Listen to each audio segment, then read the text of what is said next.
Hello guys. आज हम एक नया मनवा स्टार्ट करने वाले हैं जिसका नाम है world saving is a skill. तो चलो शुरू करते हैं आज का वीडियो। इस वीडियो की शुरुआत में हम देखते हैं एक जबरदस्त जाइगेंटिक एक्सप्लोजन होता है जो हर तरफ रोशनी फैला देता है, उसके अटैक की इनसेन पावर को दिखाते हुए। लेकिन धुएं के बीच से चमकती लाल आंखों के साथ एक शैडोई फिगर बिल्कुल भी नुकसान के बिना बाहर निकल आता है और पूछता है कि क्या प्रोटैगनिस्ट ने यह सब झेल लिया। सिचुएशन को समझते हुए विलन नोटिस करता है कि हीरो के साथ के कंपेनियंस की हालत काफी खराब लग रही है। ये देखकर मॉन्स्टर और भी ज्यादा गुस्से में आ जाता है और अपने हाथ में पर्पल एनर्जी जमा करने लगता है। हमारा प्रोटैगनिस्ट बिल्कुल भी घबराता नहीं, अपना वेपन कस के पकड़ता है पूरी डिटर्मिनेशन के साथ। एक सेकंड भी वेस्ट किए बिना वो पूरी ताकत के साथ आगे बढ़ता है और सीधे क्रीचर पर एक पावरफुल ब्लो लैंड करता है। इसी बीच उसके दोस्त खुद को मैजिक शील्ड से प्रोटेक्ट करते हैं, लेकिन बैरियर ऐसा लगता है जैसे अब टूटने ही वाला हो। क्रीचर और भी ज्यादा भड़क जाता है और चीख कर कहता है कि अगर हीरो ने अभी सरेंडर नहीं किया तो वो उसे टुकड़ों में फाड़ देगा। फिर वो अपनी इमेंस पावर अनलीश करता है और चिल्लाकर बोलता है कि ये किंगडम उसके ही पंजों से बना है। इतनी ओवरवेलमिंग अटैक के सामने हमारा मेन कैरेक्टर खुद को संभालता है और मैजिक का इंपैक्ट झेलने के लिए रेडी हो जाता है। गुस्से से भरी आंखों के साथ एमसी बिल्कुल भी डर नहीं दिखाता और काउंटर की पोजीशन में आ जाता है।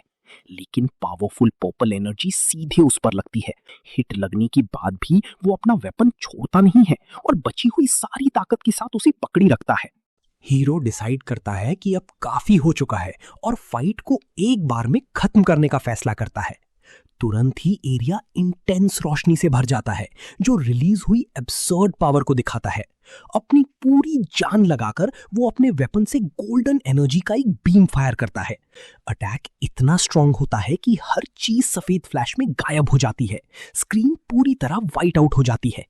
इसी मोमेंट पर उसकी special ability paradoxical ghost flame finally activate हो जाती है। हमारा प्रोटैगनिस्ट फुल स्पीड पर आगे डैश करता है। रास्ते में आने वाली प्रोजेक्टाइल्स को डिफ्लेक्ट करता हुआ वो अपना पांव जोर से जमीन पर जमाता है। मोमेंटम का यूज करके और ज्यादा स्पीड गेन करता है और एनिमी पर चार्ज करता है। उसके स्टेप का इंपैक्ट इतना ज्यादा होता है कि जमीन उसके नीचे पूरी तरह से टूट जाती है। उस पल दोनों दुश्मन एक दूसरे को घूरते हैं। आंखों में सिर्फ डिटर्मिनेशन और फ्यूरी भरी होती है। ब्लोस का एक्सचेंज जारी रहता है। पूरा एनवायरनमेंट तबाह होता जाता है और क्रीचर धीरे धीरे पीछे ढकेला जाने लगता है। अपनी डिसएडवांटेज देखकर मॉन्स्टर अपनी जाइंट शार्प क्लॉज से काउंटर अटैक करने की कोशिश करता है, लेकिन प्रोटैगनिस्ट ज्यादा तेज होता है और लास्ट सेकंड पर अपनी वेपन से अटैक ब्लॉक कर लेता है। वो अपने वेपन का टिप जमीन में गाड़ देता है ताकि खुद को संभाल सके। मॉन्स्टर उसे टॉन्ट करता है और कहता है कि इतना कमजोर अटैक उसे खरोच तक नहीं दे सकता। इस पर एमसी स्मर्क करता है और कहता है कि बीस्ट इतना श्योर ना हो। वेपन जलती हुई आग से घिरा होता है और हीरो मॉन्स्टर को जोर से पीछे ढकेल देता है। क्रीचर गुस्से में मान लेता है कि यह अटैक उसके घमंड को तोड़ने के लिए काफी था। तुरंत ही लाल फ्लेम जबरदस्त फोर्स के साथ फट पड़ती हैं और विलन के पूरे शरीर को लपेट लेती हैं। उसके बाद मॉन्स्टर के गोल्डन क्राउन का एक टुकड़ा टूटकर जमीन पर गिरता है। अब विलन घुटनों पर आ चुका है, आग में जल रहा है और हमारा हीरो बस उसे शांत नजरों से देखता रहता है। क्रीचर भरोसा नहीं कर पाता कि इस दुनिया का एक इंसान इतनी ताकत के साथ उसके खिलाफ खड़ा हो गया। इसके बाद हमारा प्रोटैगनिस्ट एक बार फिर ये क्लियर करता है कि वो इस दुनिया का नहीं है और इसी वजह से वो अलग है। वो कहता है कि विलन आखिरी पल तक भी बकवास बोल रहा है और उसका अपना बॉडी किसी भी मोमेंट पर जवाब दे सकता है। ये सुनकर क्रीचर पूरी तरह से शॉक हो जाता है। उसे समझ ही नहीं आता कि उसके साथ हो क्या रहा है। हीरो धीरे धीरे फेड होने लगता है और उसे रियलाइज होता है कि उसकी रेजरेक्शन एबिलिटी अब काम नहीं कर रही। फिर वो एक्सप्लेन करता है कि जो ब्लैक फ्लेम उसे जला रही है वो उसकी स्पेशल एबिलिटी है जो एब्स्ट्रैक्ट कॉन्सेप्ट्स को फ्यूल के तौर पर यूज करती है। हीरो बताता है कि मॉन्स्टर सदियों से रेजरेक्ट होता आ रहा था, लेकिन अब जो जल रहा है वो उसका पूरा एग्जिस्टेंस है। विलन आखिरकार मान लेता है कि उसका टाइम आ चुका है, लेकिन गायब होने से पहले एक आखिरी टॉन्ट मारता है। वो कहता है कि चाहे उसे मिटा भी दिया जाए, हीरो कभी हीरो के रूप में याद नहीं रखा जाएगा क्योंकि उसके कंपेनियंस उसे धोखा देंगे। क्रीचर की हैरानी के लिए हमारा प्रोटैगनिस्ट बिल्कुल शांत रहकर जवाब देता है कि उसे ये सब पहले से ही पता था। सेंटिस घबरा जाती है और चिल्लाकर हीरो से कहती है कि वो क्रीचर के झूठ पर ध्यान ना दे। फिर वो रिवील करता है कि सेंटिस रोज उसे सिड्यूस करने की कोशिश करती थी, लेकिन असल में वो उसे आउटसाइडर होने की वजह से नफरत करती थी। इसलिए जब हंट खत्म हो जाती और उसे बिट्रे करने का वक्त आता तो शायद वो अटैक करने में हिचकिचाती। हीरो फिर उसकी तरफ मुड़कर सीधा पूछता है कि क्या सेंटिस अब उसे सुन पा रहे हैं। तुरंत बाद वो कहता है कि बाकी के 2 कंपेनियंस भी बिल्कुल उसी जैसे हैं। नाइट फॉर एग्जाम्पल को एम्परर ने एक नेशनल ट्रेजर दिया था सिर्फ उसकी जान लेने के लिए, और जो मेज ह्यूमंस पर एक्सपेरिमेंट्स करना पसंद करता है वो उसे सिर्फ इसलिए नफरत करता है क्योंकि वो स्लीवरी के खिलाफ था। सब कुछ मिलाकर वो कहता है कि उसे पिछले 5 सालों से पता था कि मॉन्स्टर के डिफीट होते ही उसके कंपेनियंस उसे मारने की कोशिश करेंगे। क्रीचर हैरान रह जाता है और कहता है कि इतनी ज्यादा पावर के साथ वो उस दुनिया को तबाह कर सकता था जिसने उसे धोखा दिया। लेकिन हमारा प्रोटैगनिस्ट थका हुआ सा लुक के साथ बताता है कि उसकी बस एक ही ख्वाहिश है, वापस घर जाना। इस रेवलेशन से विलन शॉक में आ जाता है और कहानी हमें 20 साल पीछे 2005 की अर्थ पर ले जाती है। उस वक्त वो एक नॉर्मल 30 साल का वर्कर था जिसे एक सपोजिटली गॉडेस ने समन किया था। लेकिन इसेकाई स्टोरीज की जैसे नहीं, जिस दुनिया में वो पहुंचा वो पूरी तरह से डिजास्टर थी। उसने वापस जाने के लिए सब कुछ ट्राई किया, लेकिन सिर्फ एक ही रास्ता था, मॉन्स्टर्स को हराना और उस दुनिया को बचाना। अपने सफर में कुछ गार्ड्स उसे रोक लेते हैं और कहते हैं कि भले ही वो हीरो हो, वो बस यूं ही जा नहीं सकता। हीरो बताता है कि उसने गांव से एक बच्ची को रेस्क्यू किया है और गार्ड से कहता है कि उसे तुरंत अंदर जाने दे। लेकिन गार्ड्स मना कर देते हैं, कहते हैं कि लड़का वैसे भी मरने वाला है और दवाई जाया करना बेकार होगा। वो दुनिया इतनी क्रूअल थी कि वो जख्मी लोगों को इग्नोर कर देना ज्यादा बेहतर समझती थी। लेकिन असली प्रॉब्लम इससे भी ज्यादा बुरी थी। मिडीवल मेडिकल स्टैंडर्ड्स की वजह से इन्फेक्शन फैलने से पहले लड़के का लिम्ब काटना जरूरी था। एक छोटी सी इन्फेक्शन के लिए उसका पैर काट दिया गया क्योंकि सारे हीलर्स वॉर में गए हुए थे और मदद के लिए कोई बचा ही नहीं था। इस सिचुएशन का सामना करते हुए एक आदमी हमारा प्रोटैगनिस्ट से सवाल करता है। एक प्रीस्ट पूछता है कि वो बच्चा कैसे बच गया जब उसे मॉन्स्टर ले गया था। वो लोग मान लेते हैं कि लड़का इसलिए जिंदा बचा क्योंकि उस पर किसी डीमन का पोजेशन है और खुद ही एग्जॉर्सिज्म करने का फैसला करते हैं। रिलीजियस लोग उसे कहते हैं कि वो भगवान की मर्जी के खिलाफ ना जाए और अपनी बेकार की दया छोड़कर सैल्वेशन ढूंढे। हमारा हीरो ने ये सब 20 साल तक सहा और आखिरकार इस दर्दनाक दुनिया में उसने मॉन्स्टर को हरा दिया। फिर वो आसमान की तरफ चिल्लाता है कि उसने अपना फर्ज पूरा कर दिया है और वादा पूरा करने की मांग करता है। इसके बाद आसमान से एक डिवाइन लाइट उतरती है और उसके फॉर्मर कंपेनियंस शॉक में ऊपर देखते हैं। लाइट की बीम और ज्यादा इंटेंस होती जाती है, जैसे बैटलफील्ड के बीच एक पोर्टल खुल रहा हो। इस रोशनी से वही गॉडेस निकल कर आती है जिसने उसे समन किया था और मॉन्स्टर को हराने पर उसे बधाई देती है। हमारा प्रोटैगनिस्ट उससे सवाल करता है कि क्या उसे अब भी अर्थ पर वापस भेजने का वादा याद है। वो कहता है कि डील ये थी कि वो अपनी सारी मेमोरीज और अपनी सोल को बिल्कुल इंटैक्ट लेकर वापस जाएगा। गॉडेस पूछती है कि क्या वो इस दुनिया से इतनी ज्यादा नफरत करता है क्योंकि वापस जाने पर वो अपनी सारी पावर्स और अचीवमेंट्स खो देगा। ये सुनकर हीरो हल्की सी स्मग स्माइल देता है, जैसे उसे इसकी बिल्कुल परवाह ही ना हो। वो कहता है कि गॉडेस एक्टिंग बंद करें क्योंकि उसे पता है कि वो खुश है कि उस जैसे मॉन्स्टर जा रहा है। गॉडेस उदास चेहरे के साथ पूछती है कि क्या उसे अपने डिसीजन पर सच में कोई रिग्रेट नहीं होगा। हमारा प्रोटैगनिस्ट कंफर्म करता है कि वो बस उस दुनिया में वापस जाना चाहता है जिसे वो जानता था और अपना वेपन जमीन पर फेंक देता है। आखिर में गॉडेस उसकी रिक्वेस्ट मान लेती है और हीरो की बॉडी रोशनी के पार्टिकल्स में डिसॉल्व होना शुरू हो जाती है। अपने हाथों को धीरे धीरे गायब होती देखकर वो सोचता है कि आखिरकार ये बदनसीब दुनिया उसके लिए खत्म हो रही है और रोशनी उसे पूरी तरह से घेर लेती है। गॉडेस समझाती है कि क्योंकि उसका ओरिजिनल बॉडी खत्म हो चुका है इसलिए उसकी सोल एक नई वेसल में जाएगी। हमारा प्रोटैगनिस्ट पूछता है कि वो किस बॉडी में जाएगा। गॉडेस बताती हैं कि वो बॉडी किसी ऐसे इंसान की है जिसका नसीब में मरना लिखा था, लेकिन उसे कोई फर्क नहीं पड़ता। बस वो अर्थ पर वापस जाना चाहता है क्योंकि उस जगह की यादों से तो कोई भी फेट बेहतर है। कुछ ही देर बाद वो एक बेड पर होश में आता है और सोचता है कि क्या वो सच में 2025 के अर्थ पर वापस आ गया है। बेड पर बैठकर उसे गुस्से के साथ उस दूसरी दुनिया के वो सारे गंदे गद्दार याद आते हैं जिन्होंने उसे धोखा दिया था। कम से कम अब उसे उन ट्रेटर्स को दोबारा नहीं देखना पड़ेगा। तभी उसकी नजर सामने रखी एक मिरर पर पड़ती है। मिरर में अपना नया चेहरा देखकर वो समझ जाता है कि अब से यही उसका नया अपीयरेंस होगा। चेहरे पर मुस्कान के साथ वो मिरर उठाकर अर्थ पर वापस आने की खुशी मनाता है। फिर वो नल से पानी पीता है, पूरी तरह खुश होते हुए, और कहता है कि यही असली मैजिक है। उसके बाद एक क्लिक के साथ स्टोव जलाता है और सेलिब्रेट करता है कि अब आग जलाने के लिए लकड़ी काटनी नहीं पड़ेगी। फिर उसे एक फूड बॉक्स मिलता है और खुशी से कहता है कि उसे ये सब कितना मिस हुआ। जैसे ही वो बॉक्स खोलता है, उसके सामने फ्राइड चिकन होता है और वो उस खाने को देखकर मेस्मराइज हो जाता है। बिना एक सेकंड सोचे वो एक पीस उठाता है, आंखों में चमक के साथ। आखिरकार वो अकेला टेबल पर बैठकर शांति से अपना लॉन्ग अवेटेड मील एंजॉय करता है, हाथों से चिकन खाते हुए।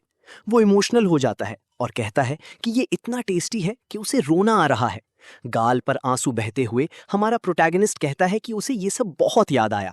फिर वो खिड़की से बाहर देखता है और सोचता है कि उसकी ऑर्डिनरी जिंदगी अब फाइनली शुरू होने वाली है।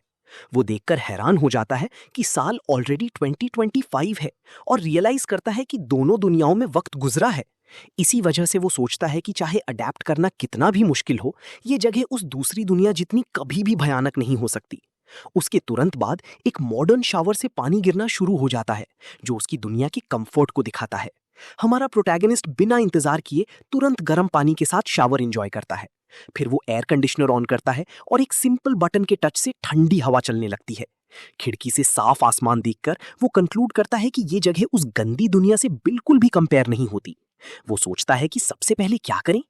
तभी अचानक उसके पीछे एक भयानक क्रीचर अपीयर हो जाता है। सिचुएशन का सामना करते हुए मॉन्स्टर उसे पीछे से पकड़ लेता है और हमारा प्रोटैगनिस्ट पूरे डर के साथ चीख पड़ता है। वो पूरी तरह से डरा हुआ होता है। वो सोचता है कि ये चीज आखिर है क्या। तभी एक अनाउंसमेंट चलती है जिसमें वार्निंग दी जाती है कि कॉम्प्लेक्स में एक इरोजन लिम्ब अपीयर हो गया है। उसे बिल्कुल भी आइडिया नहीं होता कि इसका मतलब क्या है।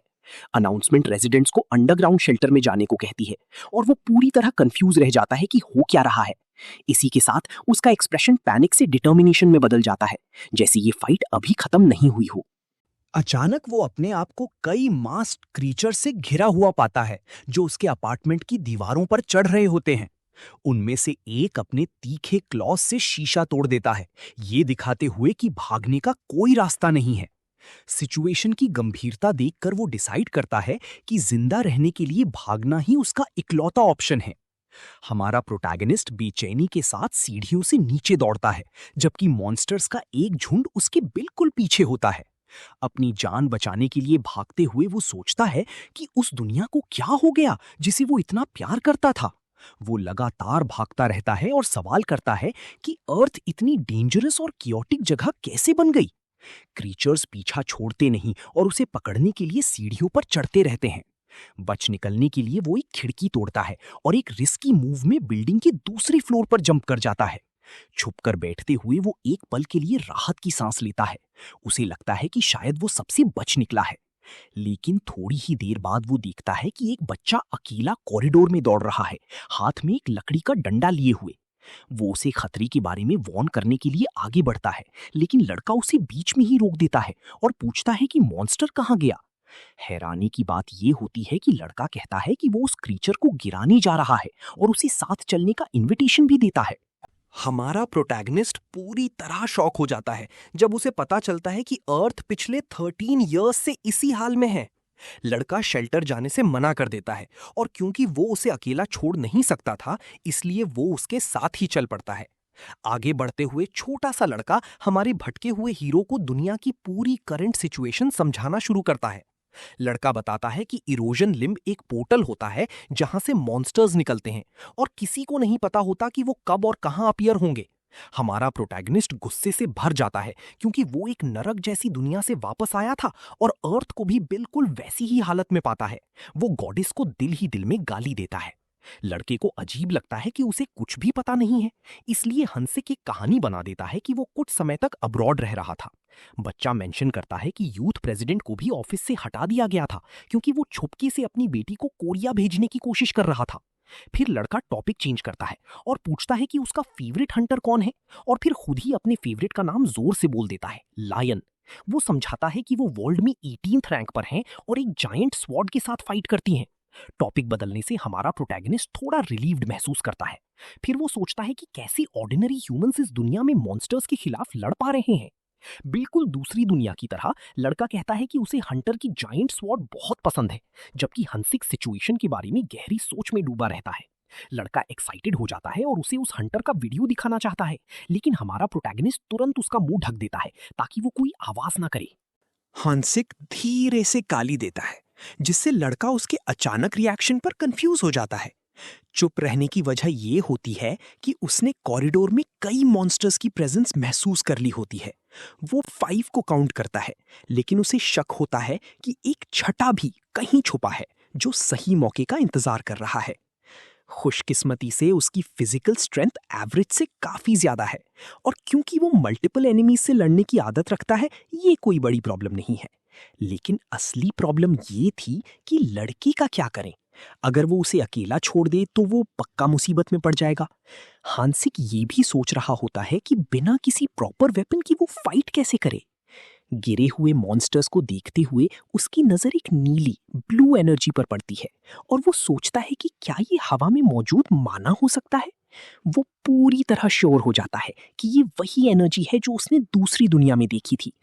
तभी अचानक एक अजीब मास्क वाला मॉन्स्टर सीधे उनके सामने अपीयर हो जाता है, लेकिन हमारा हीरो ज्यादा तेज होता है और एक जबरदस्त किक मारता है, जिससे क्रीचर दूर जाकर उड़ जाता है। 20 साल में जमा की हुई उसकी माना खत्म हो चुकी होती है, लेकिन हवा में मौजूद माना के साथ वो अपनी एबिलिटीज यूज कर सकता है। मुस्कान के साथ उसे रियलाइज होता है कि वो अपनी घोस्ट फ्लेम बिना किसी दिक्कत के यूज कर सकता है। हाँ, पावर थोड़ी कम होती है, फिर भी ये फ्लेम मॉन्स्टर को पूरी तरह जलाकर खत्म करने की ये काफी होती है। लड़का ये देखकर इम्प्रेस हो जाता है और कहता है कि वो कमाल का है। प्रोटैगनिस्ट को पता चलता है कि यहाँ इसे यूनिक ट्रेट कहते हैं। फिर लड़का मॉन्स्टर को फिनिश करने के लिए भागता है, कहता है कि उसने यूट्यूब पर सीखा है कि ये जरूरी होता है। हांसिक उसे रोकता है और समझाता है कि उसकी घोस्ट फ्लेम स्पेशल है।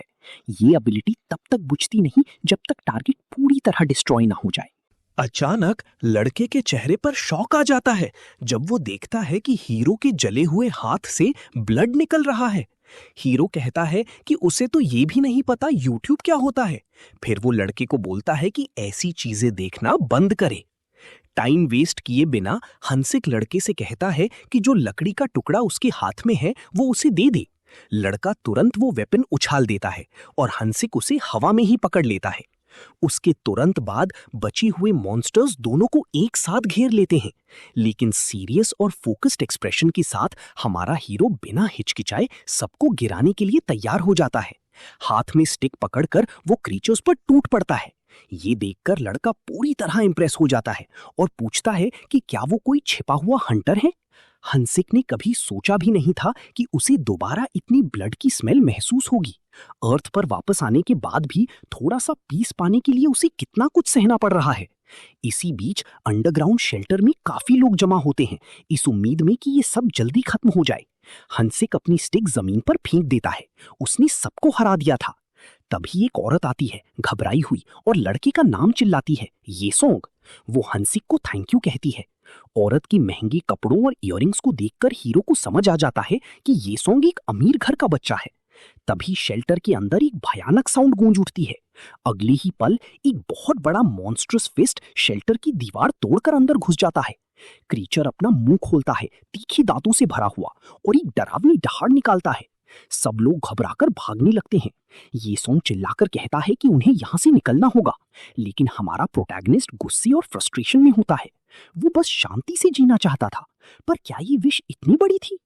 हांसिक ये सॉन्ग से पूछता है कि जब वो अमीर है तो हंटर क्यों बनना चाहता है। लड़का उदास होकर बताता है कि उसके पिता को एक मॉन्स्टर ने मार दिया था, वो भी शेल्टर के अंदर। तब उसे समझ आया कि कोई भी जगह सेफ नहीं है, इसलिए वो सबसे बड़ा हंटर बनना चाहता है ताकि दुनिया को बचा सके। हांसिक कहता है कि वो एक अच्छा हंटर बनेगा, लेकिन दुनिया को बचाने वाला ये सॉन्ग नहीं होगा। ये सॉन्ग की माँ उसे ले जाने की कोशिश करती हैं, पर लड़का चिंता में होता है क्योंकि प्रोटैगनिस्ट वहीं खड़ा रहता है। हांसिक मॉन्स्टर की तरफ बढ़ता है और कहता है कि वो खुद दुनिया बचाने का काम करेगा। वो मुस्कुराता है और सोचता है, दुनिया बचाना वही कर सकता है जो पहले भी ये काम कर चुका हो। 20 साल दूसरी दुनिया में रहने के बाद वो वापस तो आया, पर आते ही नए चैलेंजेस शुरू हो गए। खुशकिस्मती से उसने सरवाइव कर लिया, पर सच तो ये है कि उसने पूरा दिन सिर्फ वीडियो गेम्स खेलने में निकाल दिया। गेम की विक्ट्री स्क्रीन देखकर वो खुश होता है और सोडा पीता है। उसका दुनिया बचाने का ग्रैंड एम्बिशन ज्यादा देर नहीं टिकता और वो गिव अप कर देता है। उसे लगता है दुनिया बचाना हंटर्स का काम है और वो फूड ऑर्डर करने का सोचता है। लेकिन उसे शॉक लगता है जब पता चलता है कि उसने सारे पैसे खर्च कर दिए हैं जो बॉडी के पहले ओनर यू चियोनसिक के पास थे। अब पैसा खत्म है तो वो नई जॉब की तलाश में लग जाता है, लेकिन नॉर्मल जॉब्स कहीं अवेलेबल नहीं है क्योंकि कंपनीज बैंकरप्ट हो रही हैं। तभी वो हंटर एसोसिएशन का रिक्रूटमेंट ऐड देखता है। वो वहां पहुंचता है और काफी एक्साइटेड है, जबकि दूसरे लोग उसे ओवर द टॉप समझते हैं। कुछ कैंडिडेट्स उसे देखकर वीकलिंग कहते हैं। तभी वहां लायन आती है, जो जानबी गिल्ड की 18th रैंक हंटर है। सब हैरान हैं कि इतनी बड़ी गिल्ड लीडर खुद रिक्रूटमेंट के लिए क्यों आई है। उनकी टीम एक कैंडिडेट हसन की फाइल पढ़ती है, जिसका लाइटनिंग एट्रीब्यूट है। एक लड़का कहता है कि हंटर कॉम्बैट ही असली टेस्ट है। सिचुएशंस को देखते हुए अनाउंसर डिक्लेयर करता है कि हंटर एग्जाम का पहला मैच शुरू होने वाला है। लायन सीरियस होकर कैंडिडेट्स को कहती है कि अपनी वैल्यू दिखाओ। बैकस्टेज नरेटर हैरान है कि एक ऑर्डिनरी सिटीजन जिसके पास कोई ट्रेनिंग नहीं है, वो यहां कैसे खड़ा है। हमारा हीरो मेटल स्टाफ पकड़े फाइट के लिए रेडी है। जब वो स्टेज पर कदम रखता है, कैंडिडेट यू चियोनसिक को बुलाया जाता है। प्रोटैगनिस्ट सोचता है कि वो अभी तक इस नाम से एडजस्ट नहीं हुआ है। अनाउंसर मैच के रूल्स बताना शुरू करता है। हमारा प्रोटैगनिस्ट सोचता है कि क्योंकि अब वो हंटर बन गया है, तो उसका पहला गोल है इस दुनिया को बचाना। उसका दूसरा प्लान सिर्फ ये है कि खाना खाए और अच्छा जिए। लेकिन उसका ब्लॉन्ड ओपोनेंट ये सब रिडिक्युलस समझता है। टूर्नामेंट में अच्छा करने के लिए वो अपना बेस्ट दिखाना चाहता है। अनाउंसर सबको पोजीशंस लेने को कहता है और एक जज सिग्नल देता है। इस तरह हमारे हीरो की पहली फाइट शुरू होती है। ब्लॉन्ड लड़का अपनी फ्लेमिंग स्पीयर के साथ चार्ज करता है और प्रोटैगनिस्ट को मॉक करता है कि वो माना गैदर ही नहीं कर सकता। वो चिल्लाता है कि हीरो को हारने का ऑनर फील करना चाहिए, लेकिन हंसिक इस टॉन्ट से डिस्टर्ब नहीं होता। अपने एरोगेंट स्मर्क के साथ अपोनेंट फायर अटैक कंटिन्यू करता है और हीरो को डिफेंड करने का मौका भी नहीं देता।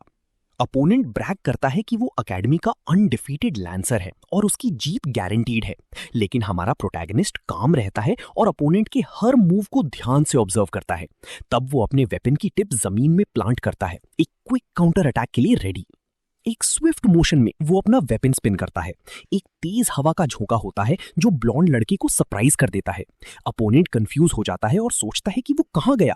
तब हीरो उसकी साइड में अपीयर होता है और कहता है कि वो स्पीयर के साथ काफी क्लमजी है। तुरंत हीरो एक पावरफुल ब्लो अपोनेंट की स्टमक में मार देता है, जिससे लड़का ब्रेथलेस हो जाता है। हीरो का हाथ absurd और मर्सिलेस फोर्स के साथ अपोनेंट की स्टमक में घुस जाता है। रिएक्ट करने का टाइम ही नहीं मिलता और ब्लॉन्ड लड़का सीधे चिन पर पंच खाता है और पीछे फ्लाई हो जाता है। उसकी आंखें उलट जाती हैं और कुछ दांत टूट जाते हैं। लड़का ग्राउंड टच करने से पहले ही ब्लैकआउट हो जाता है। हीरो कहता है कि उसने हाथ इसलिए इस्तेमाल किया क्योंकि स्पीयर से डैमेज ज्यादा होता, जो अलाउड लिमिट से बाहर था। हीरो सरप्राइज्ड है कि ये इतना आसान था और सोचता है कि क्या ये सच में एवरेज हंटर का लेवल है। ऑडियंस में लायन इंट्रीग्ड है और सोचती है कि इस लड़की में क्या स्पेशल है। उसका कॉलीग कैंडिडेट की फाइल रीड करता है और डिस्कवर करता है कि वो एक लॉजिस्टिक्स एम्प्लॉय था जिसके पास लगभग 0 माना था। इसलिए वो कंक्लूड करता है कि इतनी पावर सिर्फ प्योर लक का रिजल्ट हो सकती है। लेकिन लायन उसे कैंडी देकर कहती है कि चुप हो जाओ, ये दिखाने के लिए कि वो उसकी ओपिनियन से अग्री नहीं करती। वो रियलाइज करती है कि हीरो इंटेंशनली माना अक्यूमुलेट नहीं कर रहा और इस पॉसिबिलिटी से शॉक होती है। इसी बीच हमारा प्रोटैगनिस्ट डिसाइड करता है कि अपनी स्ट्रेंथ प्रूव करने के लिए उसे फाइट को एंड करना है। ब्लॉन्ड लड़का फ्लोर से उठने की कोशिश करता है, लेकिन बिलीव नहीं कर पा रहा कि क्या हुआ। हंसिक अपने हाथ में ब्लू ऑरा के साथ कहता है कि रिलैक्स करो, ये फेटल इंजरी नहीं है। अपोनेंट पूरी तरह टेरिफाइड है और फाइनल ब्लो देखकर हेल्पलेस फील करता है। एक और पंच के साथ अपोनेंट आउट हो जाता है और अनाउंसर कैंडिडेट यू चियोनसिक की विक्ट्री डिक्लेयर करता है। ऑडियंस में कुछ सूट वाले लोग हैरान हैं और फाइट का आउटकम देखकर विस्पर करने लगते हैं। इसके बाद लायन की आंखें चमक उठती हैं। साफ दिख रहा था कि वो मैच के विनर में काफी इंटरेस्टेड है। उसके साथ वाले अभी भी आर्ग्यू कर रहे थे, समझ नहीं पा रहे थे कि कोई जिसके पास माना भी नहीं वो इतनी आसानी से कैसे जीत गया। लायन स्माइल के साथ खड़ी होती है और कहती है कि उस लड़के की रियल स्किल्स देखने के लिए एक्शन लेना पड़ेगा। एक कॉलीग पूछता है कि वो कहाँ जा रही है और वो रिप्लाई देती है कि उसे एसोसिएशन की प्रेसिडेंट से मिलना है। इसी बीच हंसिक अपनी सारी फाइट्स जीत रहा है और सोचता है कि रुकीज के लिए भी अपोनेंट्स काफी वीक हैं। चाहे कितनी भी फाइट्स हो जाएं, जो भी ओपोनेंट्स आते हैं वो उसके लिए बस मीडियोकर ही हैं। एक और ओपोनेंट को आसानी से डिफीट करने के बाद वो सोचता है कि एकेडमी में लोगों को क्या सिखाया जा रहा है। उसे थोड़ी स्वेट आने लगती है और वो क्वेश्चन करता है कि क्या यहाँ एक भी डिसेंट ओपोनेंट नहीं है। अचानक अरीना में फुटस्टेप्स की आवाज सबका ध्यान खींच लेती है। ऑडियंस में कुछ लोग कमेंट करते हैं कि लड़की प्रिटी है और फाइनली एक्शन देखने को मिलेगा। लॉन्ग वेटेड फाइनल अनाउंस होता है और कैंडिडेट अरीना में आती है। हमारा प्रोटैगनिस्ट उसे साइज अप करता है और एक्नॉलेज करता है कि कम से कम उसमें कुछ तो स्ट्रेंथ है। वो सोचता है कि वो लड़की उस दिन सबसे ज्यादा माना गैदर करने वाली थी। लड़की रिप्लाई देती है कि उसका लक यहीं खत्म होता है, लेकिन हीरो बस पूछता है कि क्या एकेडमी में ऐसी क्लीशे लाइन्स सिखाई जाती हैं। लड़की कहती है कि उसमें कोई यूनिक ट्रेट नहीं है क्योंकि वो सिर्फ अपने फिस्ट्स यूज करती है और उसका वेपन उसकी ग्रीन ग्लोइंग आंखों से गायब होता है। वो वॉर्न करती है कि वो फाइट में आसानी से नहीं जाएगी। हमारा प्रोटैगनिस्ट सोचता है कि उसके पास यूनिक ट्रेट है लेकिन वो उसे यूज नहीं करता ताकि सबको हर्ट ना करे।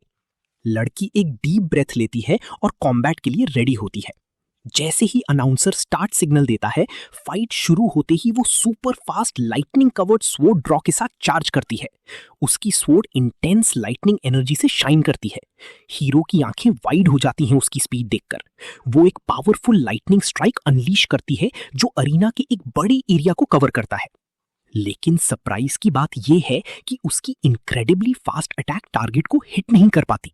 हीरो बस एक जंप के साथ अटैक डॉज कर लेता है बिना किसी एफर्ट के। लड़की कंप्लीटली शॉक्ड है और सोचती है कि एक लाइटनिंग बॉल को सिर्फ जंप से कैसे डॉज किया।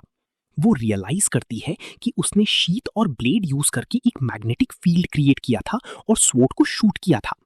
लैंड करते ही हीरो उसकी स्किल्स को कॉम्प्लीमेंट करता है, लेकिन कहता है कि वो सबसे इंपॉर्टेंट चीज भूल गई। वो समझाता है कि वो अटैक फास्ट करने की ऑब्सेशन में है और फाइट में सोचती नहीं।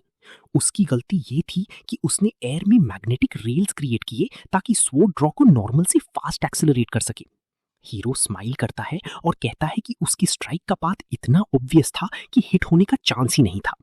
लड़की गुस्सा हो जाती है और कहती है कि उसके सामने इतना कॉकी बिहेव मत करो। वो चिल्लाती है कि बिना टेक्निक के ही उसे हरा देगी और नए लाइटनिंग स्ट्राइक के साथ चार्ज करती है, लेकिन हीरो आसानी से डॉज कर लेता है।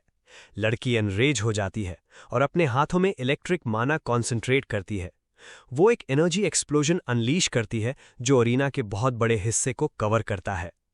हीरो रियलाइज करता है कि लड़की ओवरडू कर रही है और अगर ऐसे ही चलता रहा तो वो अपनी ही बॉडी को हर्ट कर लेगी। इसलिए वो करीब आता है और कहता है कि अच्छा था, लेकिन फाइट यहीं खत्म होती है। स्माइल के साथ वो कहता है कि अगर अगला ब्लो दर्द देने लगे तो अपना लेफ्ट हैंड उठा देना। तुरंत बाद वो एक पावरफुल ब्लो उसके गट में मारता है, एकदम इम्प्रेसिव फोर्स के साथ। लड़की पूरे इम्पैक्ट को फील करती है और उसके एक्सप्रेशन से साफ दिखता है कि अटैक ने उसे कितना absurd पेन दिया है। हमारा प्रोटैगनिस्ट अपना फिस्ट रेडी करता है ताकि कॉम्बैट को परमानेंटली खत्म किया जा सके। उसे रिकवर करने का टाइम दिए बिना वो एक और पंच लैंड करता है, मैक्सिमम स्पीड और पावर के साथ। फाइनल ब्लो के साथ वो लड़की को अरीना से बाहर उड़ा देता है। लड़की की आंखें रोल हो जाती हैं, नाक से खून निकलता है और वो कंप्लीटली ब्लैकआउट होकर फ्लोर पर क्रैश करती है। ऑडियंस में सबके होश उड़ जाते हैं। हमारा प्रोटैगनिस्ट सोचता है कि वो दूसरों से बेटर थी, लेकिन वो माना पे ज्यादा रिलाई करती थी और फिजिकल एस्पेक्ट भूल गई। तभी वो एक मूवमेंट नोटिस करता है और देखता है कि लड़की इतनी इंजरी के बावजूद उठने की कोशिश कर रही है। बहुत एफर्ट के साथ वो धीरे धीरे अपना लेफ्ट हैंड ग्राउंड से उठाती है, वैसे ही जैसे हीरो ने कहा था। हीरो सरप्राइज होता है कि उसने एक्चुअली अपना हैंड रेज किया। हीरो के जाते ही रेफरी और असिस्टेंट्स अनकॉन्शियस लड़की का ध्यान रखते हैं। अचानक एसोसिएशन का एक आदमी अनाउंसर के कान में कुछ विस्पर करता है और अनाउंसर पूरे स्टेडियम को डिक्लेयर करता है कि टूर्नामेंट शेड्यूल चेंज कर दिया गया है। वो विनर यू चेन 6 से एक शॉर्ट ब्रेक लेने को कहता है। अनाउंस होता है कि एक स्पेशल मैच होगा प्रोटैगनिस्ट और एक प्रोफेशनल हंटर के बीच। हीरो क्राउड का रिएक्शन देखता है और कंक्लूड करता है कि अगला ओपोनेंट बहुत स्किल्ड है। तभी एक जायंट सोर्ड जमीन में स्लैम होती है और एक वॉइस पूछती है कि क्या वो सच में यू चेन सिक है। वो अपोलोजाइज करती है कि बिना अनाउंस किए आ गई, लेकिन ये उसकी एबिलिटीज कंफर्म करने का तरीका था। वो अपना इंट्रोडक्शन देती है, लायन फ्रॉम जैनबी गिल्ड। अपने इमेंस वेपन को पकड़े हुए वो कहती है कि ये स्टेज उसके लिए छोटा लग रहा है और उसे फाइट के लिए इनवाइट करती है। हीरो को याद आता है कि वो दुनिया की 18th स्ट्रॉन्गेस्ट हंटर है, लेकिन एक स्मर्क के साथ वो चैलेंज एक्सेप्ट कर लेता है। हीरो एक स्पीयर पिक करता है जो ग्राउंड पर था, क्योंकि वो अपनी मार्केट वैल्यू थोड़ी रेज करना चाहता है। बिना किसी हेजिटेशन के लायन अपनी जायंट सोर्ड से अटैक करती है। हमारा प्रोटैगनिस्ट स्पीयर से अटैक को ब्लॉक करता है, लेकिन प्रेशर इतना ज्यादा होता है कि वो शॉक में आ जाता है। ब्लोज का एक्सचेंज कंटिन्यू होता है और स्पार्क्स हर तरफ उड़ने लगते हैं। एक पावरफुल किक के साथ वो हीरो को दूर उड़ा देती है। लायन नोटिस करती है कि हीरो की स्पीड कम हो गई है। हैंसिक फ्रस्ट्रेट हो जाता है क्योंकि उसकी करंट बॉडी में वो स्ट्रेंथ नहीं है जो ओपनिंग्स का एडवांटेज ले सके। लायन उसे टॉन्ट करती है और फाइनल ब्लो के लिए पोजीशन में आ जाती है। हमारा हीरो हवा से माना गैदर करने की कोशिश करता है, पर एनर्जी ऑलमोस्ट खत्म है। लास्ट प्लान के तौर पर हैंसिक डिसाइड करता है कि अब उसके पास कोई चॉइस नहीं है। उसकी आंखें ग्लो करती हैं और वो अपनी स्पेशल एबिलिटी एक्टिवेट करता है, paradoxical ghost flame. Lion shock में रह जाती है अचानक पावर शिफ्ट देखकर। हीरो उसके अटैक को डॉज करता है और ग्राउंड इंपैक्ट से शैटर हो जाता है। लायन पूछती है कि ये ब्लैक ऑरा क्या है। हीरो रिप्लाई करता है कि ये उसकी स्पेशलिटी है जो एब्स्ट्रैक्ट कॉन्सेप्ट्स को फ्यूल के रूप में यूज करती है। हीरो डिसाइड करता है कि कौन सा कॉन्सेप्ट बर्न करना है और वो फटीग यानी थकान कॉन्सेप्ट को बर्न कर देता है। इससे वो absurd स्पीड के साथ आगे बढ़ता है। लायन समझ नहीं पाती कि इतनी तेज स्पीड कैसे आई। हीरो एक्सप्लेन करता है कि उसकी फ्लेम माना रिलीज करती है थकान को जलाकर। इससे वो एक इनफाइनाइट एनर्जी साइकिल में एंटर कर जाता है, जहां वो बिना थके फाइट कर सकता है। वो पूरी ताकत से चार्ज करता है और ब्लोज का एक्सचेंज और भी इंटेंस हो जाता है। लायन अनॉय होकर पूछती है कि क्या वो ये फाइट कंटिन्यू करने वाला है। हीरो रिप्लाई करता है कि उसकी स्पेशलिटी है अपोनेंट के साथ चिपके रहना और एंड तक फाइट न छोड़ना। कॉन्फिडेंट स्माइल के साथ वो कहता है कि वो अभी भी काफी देर तक फाइट कर सकता है। तुरंत बाद वो मजाक में पूछता है कि क्या उसे उस जैसे परसिस्टेंट यानी जिद्दी लोग पसंद हैं। पूरी हेट्रेड भरी नजर के साथ वो रिप्लाई करती है कि उसे ऐसे लोग बिल्कुल भी पसंद नहीं, बल्कि पूरी शिद्दत से नफरत है। लेकिन उसकी एबिलिटी एक रेजिड्यू छोड़ जाती है और जब सारे कॉन्सेप्ट्स बर्न हो जाते हैं तब फ्लेम बुझ जाती है। फाइट बिना किसी के गिव अप किए लगातार 4 घंटे 17 मिनट तक चलती रहती है। आखिरकार हमारा प्रोटैगनिस्ट थककर जमीन पर गिर जाता है और उसे बख्श देने की भीख मांगता है, क्योंकि अब वो और नहीं सह पा रहा। अनाउंसर डिक्लेयर करता है कि कैंडिडेट के विड्रॉल के साथ हंटर लीग ग्रैंड विनर है। ऑडियंस में गिल्ड के लोग शॉक में चिल्लाते हैं जब वो लॉलीपॉप देखते हैं जो ली के हाथ में है। वो हीरो को एक जॉइंट लॉलीपॉप ऑफर करती है और बताती है कि उसके अंदर उसका बिजनेस कार्ड रखा हुआ है। हमारा प्रोटैगनिस्ट कार्ड देखकर पता लगाता है कि वो जैनबी गिल्ड टीम 3 से है। वो उसे कॉल करने को कहती है ताकि डिटेल्स पर बात हो सके और एक छोटा सा विंक भी देती है।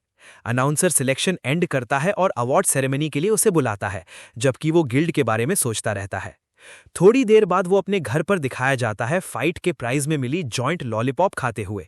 घर पर वो अपने फोन पर हंटर लाइसेंस की टेक्नोलॉजी और उसके फंक्शंस देखकर काफी इंप्रेस होता है। थके हुए लुक के साथ वो किसी को अपने नए हंटर नाम यू चॉन शिक से बुलाते हुए सुनता है। एक बहुत बड़ा आदमी सामने आता है और उसे कॉम्प्लीमेंट देता है। कहता है कि वो कैमरा से ज्यादा रियल लाइफ में बेहतर दिखता है। हमारा हीरो उस आदमी के साइज को देखकर शॉक हो जाता है और पूछता है कि वो कौन है। वो अपना इंट्रोडक्शन देता है, ग्रेट प्यूरिटी गिल्ड का युन ओंग ह्योन, और उसे अपनी टीम ज्वाइन करने का इन्विटेशन देता है। वो अश्योर करता है कि अगर हीरो उसके अंडर एक्सपीरियंस गेन करे तो फ्यूचर में काफी ब्राइटली शाइन करेगा। उसी मोमेंट पर हीरो को लायन का प्रपोजल याद आता है और वो कंफ्यूजन में पड़ जाता है कि क्या करे। इसी वजह से वो कहता है कि उसकी पहले से एक कमिटमेंट है और उसे सोचने के लिए थोड़ा टाइम चाहिए। बड़ा आदमी हंसता है और कहता है कि उसे वैसे भी तुरंत जवाब एक्सपेक्ट नहीं था, लेकिन अचानक वो हीरो के कंधे को जोर से पकड़ लेता है और कॉन्वर्सेशन का मूड थ्रेटनिंग हो जाता है। वो पास झुक कर कहता है कि अपने डिसीजन के बारे में बहुत सोच समझकर फैसला करें। फिर वो सी यू लेटर कहकर चला जाता है और हमारा प्रोटैगनिस्ट उसे सीरियस नज़र से देखता रह जाता है। इसके बाद हांसिक डिसाइड करता है कि ग्रेट प्योरिटी गिल्ड का ऑफर रिजेक्ट करना ही बेस्ट रहेगा।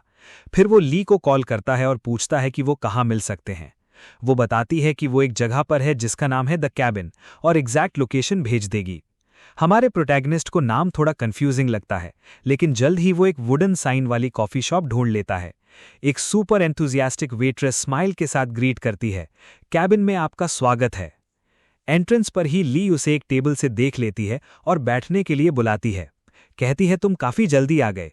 हीरो को रास्ते की बात बताते हुए हांसिक कहता है कि आने से पहले एक बहुत बड़ा आदमी उसे दूसरी गिल्ड के लिए रिक्रूट करने की कोशिश कर रहा था। वो पहले से ही समझ जाती है कि वो किसकी बात कर रही है और एक्सप्लेन करती है कि इसी वजह से बाकी गिल्ड्स अब उसे अप्रोच नहीं करेंगी। हमारा प्रोटैगनिस्ट पूछता है कि क्या इसका मतलब ये है कि उसकी गिल्ड भी अब पिक्चर से बाहर है। उसकी हैरानी के लिए वो कहती है कि उसका उसे रिक्रूट करने का बिल्कुल भी इरादा नहीं है और वो बिल्कुल कंफ्यूज रह जाता है। औरत सजेस्ट करती है कि वो एक फ्रीलांसर के तौर पर काम करे। ये आइडिया उसे सोचने पर मजबूर कर देता है क्योंकि इसमें किसी गिल्ड को ज्वाइन करना ज़रूरी नहीं होता। वो समझाती है कि युन ओंग ह्योन ने शायद उसे जूनियर हंटर की पोजीशन ऑफर की होगी। वो पोजीशंस के बीच डिफरेंस पूछता है, तब उसे याद आता है कि वो हंटर अकेडमी से ग्रेजुएट नहीं हुआ। औरत एक्सप्लेन करती है कि हंटर प्रोफेशन 3 लेवल्स में डिवाइडेड होता है, जूनियर, सीनियर और पार्टनर। जूनियर और सीनियर सैलरीड एम्प्लॉयज़ होते हैं जो पार्टनर के अंदर काम करते हैं, जबकि पार्टनर हंटर्स को फिक्स सैलरी नहीं मिलती बल्कि गिल्ड के प्रॉफिट्स का हिस्सा मिलता है, बिल्कुल ओनर्स की तरह। हमारे प्रोटैगनिस्ट को ये सिस्टम लॉ फर्म्स जैसा लगता है और वो कंफर्म करती है कि इंस्पिरेशन वहीं से आई है।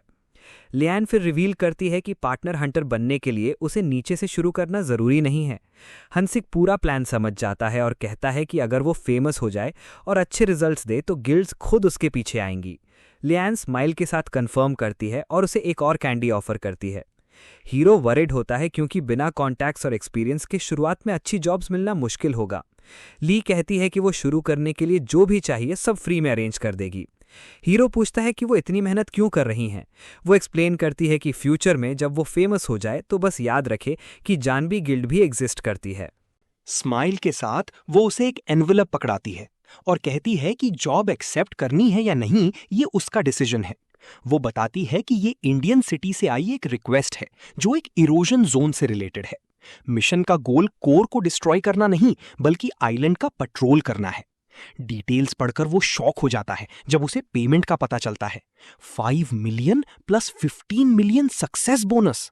लेकिन वो पेपर्स टेबल पर फेंक देता है और सोचता है कि इतनी रिस्की जॉब के लिए ये पे काफी कम है। लियान कहती है कि अगर ज्यादा पैसा चाहिए तो बस हंटर वर्ल्ड में और स्ट्रांग और फेमस बनना होगा। इसके बाद लियान एक कार में अपने कंपेनियंस को बताती है कि उसने 10 साल की एक्सपीरियंस में यू चियोन सिक जैसा मॉन्स्टर नहीं देखा।